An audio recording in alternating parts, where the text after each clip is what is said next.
যে কথা বলতে চাচ্ছিলাম, ওমায়ে ডেকে বলে, বেলাল রে, উর্তুম্বা ছাগলের মালিক বানায় দেব, থাকার জন্য ভালো ঘরের ব্যবস্থা করে দেব। বেলাল এখনো সময় আছে।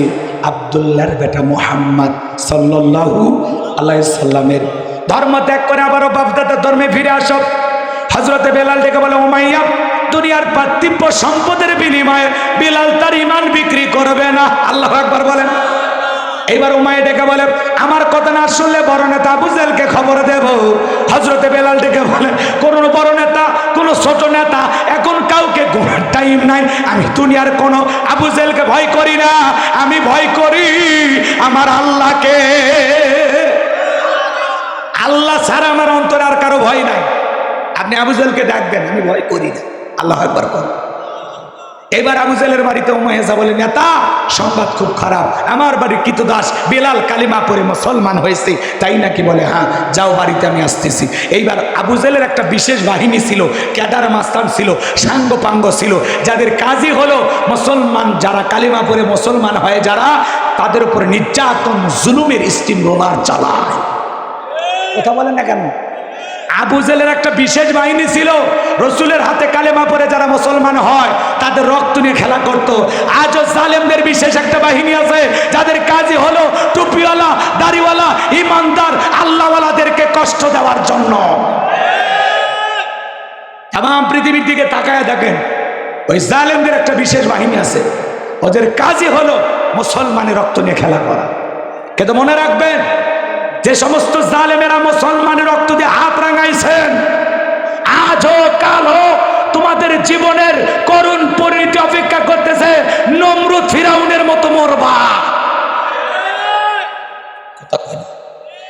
মুসলমানের রক্ত নিয়ে খেলতে ভালো লাগে? মুসলমানের সাথে আছেন তিনি কে?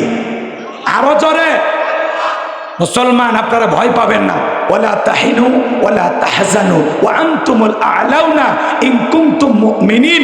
মুমিনেরা তোমরা হতাশাগ্রস্ত হয়ো না, ভেঙে পড়ো না, দুর্বল হয়ো না। ওদের জুলুম অত্যাচার দেখে গর্তে ঢুকলে হবে না। আল্লাহ বলেন, ঈমানের দাবিতে যদি মুমিন হও, ওয়া কানা হাক্কান আলাইনা নাসরুল মুমিনিন, মুমিনদের সাহায্য করা আমি আল্লাহর ওয়াজিব হয়ে যায়। কথা বলেন ঠিক কি না? এই জন্য ঈমানের দাবিতে টিকে থাকেন, সুম্মাস্তাকামু, ইস্তেকামাত থাকেন, বিজয় আসবেই। দোয়া করব। আপনারা মানে এগুলো পছন্দ করেন নাকি? হুজুর কিসের বিজয়? ওয়াজ করেন চলে যান নাকি? ইসলামের বিজয় চাইতেছে। কিসের বিজয়? ইসলামের বিজয় হোক। কারা কারা চান? দুই হাত তুলে দেখান তো দেখি। লিল্লাহি তাকবীর। এই তো বোঝেন না বলে কে কয়? সবই তো বোঝেন। হ্যাঁ হ্যাঁ, বলতেছি।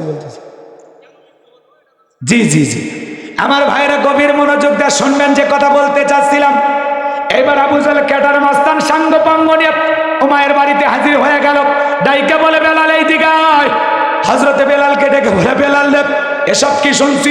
তুমি নাকি কালেমা পড়ে মুসলমান হয়েছো।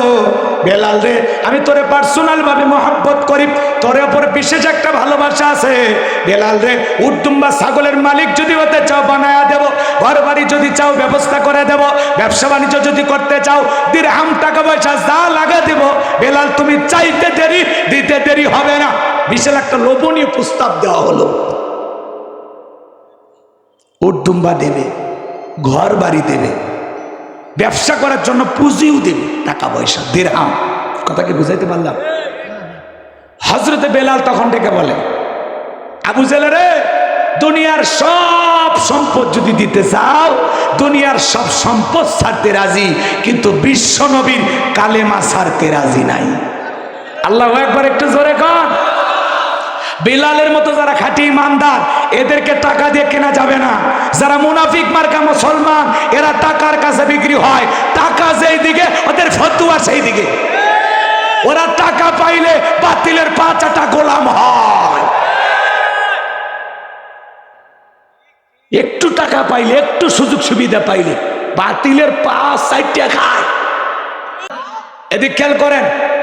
আবু জেহেল যখন লোভনীয় প্রস্তাব দিল, হযরতে বেলাল যখন রাজি হলেন না, আবু জেহেল তখন ডেকে বলে, বেলাল, সোজা আঙ্গুলে ঘিউ না উঠলে আঙ্গুলে একটু বাঁকা করা লাগবে। এই কথা বলে যুবকদেরকে লেলিয়ে দিল, চাবুক দিয়ে পিটাও। হযরত বেলালকে পিটাইতে পিটাইতে কালো চামড়াগুলো ফেটে রক্ত ঝরতেছে। এরা যত জোরে চাবুক মারে বেলাল তত জোরে আল্লাহর জিকির করে। আল্লাহু আকবার বলেন। এইবার আবু জেহেল ডেকে বলে, বেলাল রে, চাবুক দিয়ে পিটাইতে পিটাইতে কালো চামড়াগুলো ফেটে রক্ত ঝরতেছে রে বেলাল, এরপরেও কি কালেমা ছাড়বি না? হযরতে বেলাল ডেকে বলে, আবু জেহেল রে, মারতে মারতে যদি মেরে ফেলে দাও জীবনটা দিতে রাজি, বিশ্ব নবীর কালেমা ছাড়তে রাজি নাই। আবু জেহেল তখন বলতেছে, বেলালের পায়ে রশি লাগাও। হযরতে বেলালের পায়ে রশি লাগানো হলো। মরুভূমির উত্তপ্ত গরম বালি, আরবের বালিগুলো এত গরম, চাল দিলে মুড়ি হয়ে যাইত।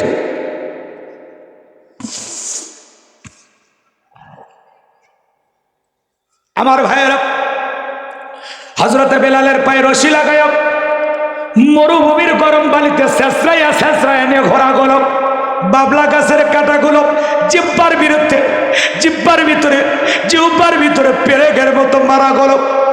এত নির্যাতন জুলুম করার পরে বিকেল বেলা যাইকে বলে, বেলাল, চাবুক দিয়ে পিটাইলাম, পায়ে রশি লাগাইয়া নিয়ে ঘুরলাম, এত নির্যাতন জুলুম তোর উপরে করা হলো রে বেলাল, এরপরেও কি বিশ্ব নবী মুহাম্মদ সাল্লাল্লাহু আলাইহি সাল্লামের দল ত্যাগ করবি না? হযরতে বেলাল ডেকে বলে, আবু জেহেল রে, মারতে মারতে যদি মেরেও ফেলে দাও, বেলালের নিঃশ্বাস থাকবে যতদিন, বেলাল ইসলামের পথে টিকে থাকবে ততদিন। এই নিঃশ্বাস থাকা অবস্থায় নবীজির কালেমা ছাড়তে আমি রাজি নাই। আল্লাহু আকবার। এইবার যুবকদেরকে বলে, এই যুবকেরা যাও, কয়েকজন মিলে একটা বড় পাথর নিয়ে এসে বেলালের বুকের উপরে চাপাইয়া দাও। আমার ভাইয়েরা, এইবার কয়েকজন যুবক মিলে বিশাল বড় একটা পাথর হযরতে বেলালের বুকের উপরে চাপাইয়া দেওয়া হলো। আবু জেহেল ভাবলো এই পাথরের চাপার আঘাতে বেলাল মারা যাবে, এই কথা ভেবে কাফেররা চলে গেল।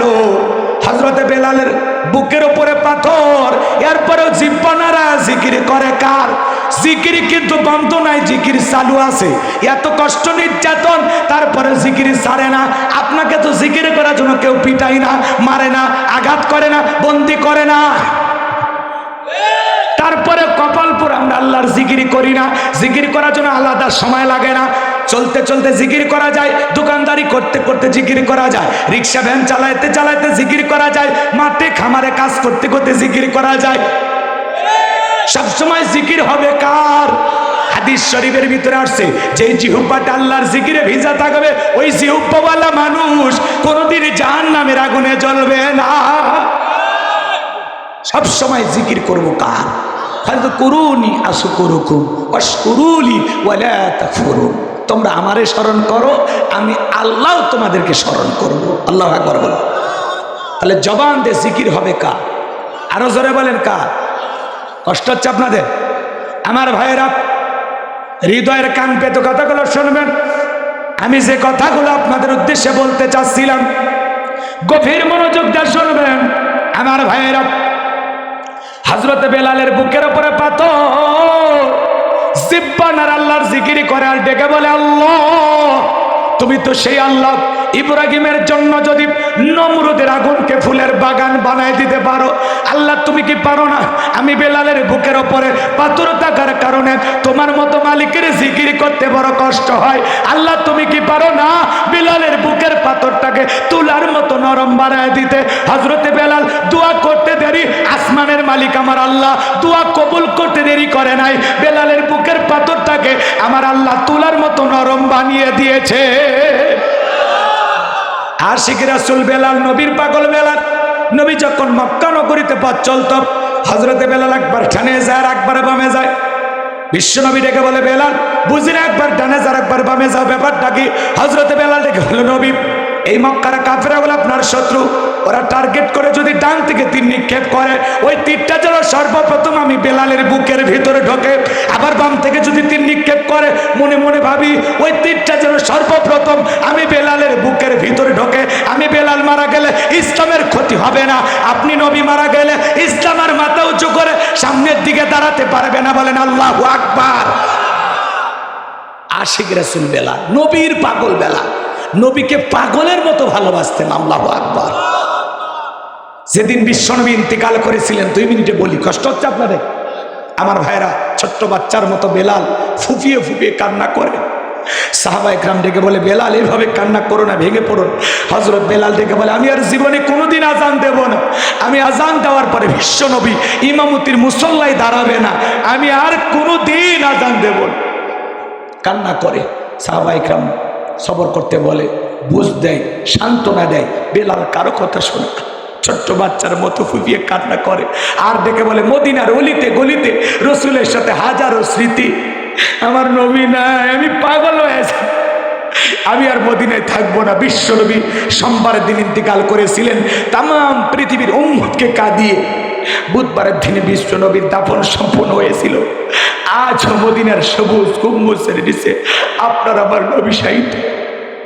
আমার ভাইয়েরা, যে সমস্ত হাজী সাহেবেরা ওমরা করতে গিয়ে, হজ করতে গিয়ে বিশ্বনবীর নাম লেখা সেই চিত্রটার ভিতরে তাকাইয়া, আরে রসুলের রওজার দিকে তাকায়, বিশ্বাস করেন দুনিয়ার কোনো কথা তখন মনে থাকে না।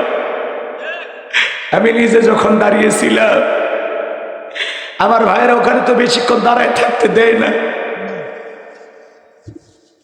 আমার ভাইয়েরা বিশ্বাস করেন, যতবার দাঁড়িয়েছি দুনিয়ার কারো কথা মনে হয় না, দুনিয়ার কোনো কথা মনে হয় না।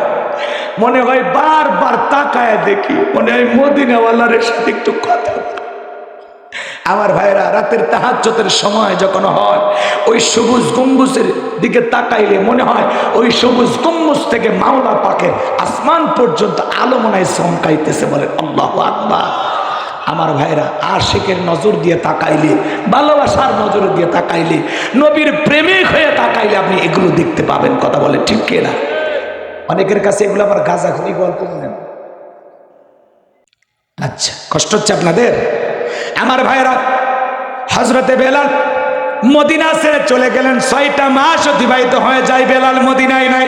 6 মাস পরে বিশ্ব নবী ঘুমের ঘরে স্বপ্নে ডেকে বলে, বেলাল, কত মানুষ দূর দূরান্ত থেকে আইসা আমি নবীর কবরের পাশে দাঁড়ায় সালাম দেয়। বেলাল রে, আয় আয় মদিনায় আয়, একবার আইসা আমি নবীকে সালাম দিয়া যা। বলেন আল্লাহু আকবার। হযরতে বেলাল আর দেরি করলেন না, নবীজিকে ঘুমের ঘরে স্বপ্নে দেখার পরে পরের দিন সকালবেলা মদিনায় রওনা করলেন। মদিনায় হাজির হওয়ার পরে হাজার হাজার মানুষ চতুর্দিকে দৌড়ে আসে বেলালকে একটা নজর দেখার জন্য। সাহাবা ইকরাম ডেকে বলে, বেলাল একবার আজান দাও, কতদিন হয়ে গেল তোমার কণ্ঠে আজান শুনতে পাই না। বেলাল বলে, আমি আজান দেওয়ার পরে বিশ্বনবী ইমামতি করবে না, এমন আজান আর আমি কোনোদিন দেব না। সাহাবা ইকরাম অনুনয় বিনয় করে, কাকুতি মিনতি করে। হযরতে বেলাল কারো কথা শোনে না। নবীর নাতি হাসান আর হুসাইন, দুইটা ভাই যখন বেলালের দুইটা হাত ধরেছে, হুসাইন যখন হাতটা ধরে নানু ভাই বলে ডাক দেয়। ও নানু ভাই, নানাও চলে গেছে, তুমি আমাদেরকে ছেড়ে চলে গেছো। নানু ভাই, কতদিন হয়ে গেল তোমার দেখি না, তোমার কণ্ঠে আজান শুনতে পাই না। নানু ভাই, ও নানু ভাই, দাও না একবার আজান দাও, আমি একটু তোমার আজানটা শুনতে চাই। হুসাইন যখন নানু ভাই বলে ডাক দেয়, হযরতে বেলাল তাকায় দেখেন হুসাইনের চেহারার ওপরে মনে হয় মদিনার নবীর চেহারা মোবারক ভেসে উঠেছে। মনে হয় মদিনার নবী ডাইকে বলে, বেলাল দেন একবার আজান দে, আমি নবী কতদিন হয়ে গেল তোর আজান শুনতে পাই না। হুসাইন যখন হাতটা ধরে নানু ভাই বলে ডাক দেয়, ও নানু ভাই দাও না একটু আজান দাও। হযরত বেলালকে যখন নানু ভাই বলে ডাকে, অনুরোধ করে, হযরতে বেলাল হুসাইনের অনুরোধ ফেলাইতে পারলেন না। 6 মাস পরে এসে আবারও মদিনায় আজান দিলেন। বলেন আল্লাহু আকবার। আমার ভাইয়েরা, অনেক কথা আছে, এরপরে আরো কিছু ঘটনা আছে, ওই দিকে যাব না। বেলালের বুকের উপরে পাথর, নির্যাতন, জুলুম, এই খবর যখন বিশ্বনবীর কান পর্যন্ত পৌঁছে গেল, আমার নবী তখন দেখল, আবু বকর, আমার বেলালের কষ্ট আর নির্যাতনের কথা আমার সহ্য হয় না, যাও তুমি আমার বেলালের জন্য একটা কিছু করো। হযরত আবু বকর সিদ্দিক রাদিয়াল্লাহু তাআলা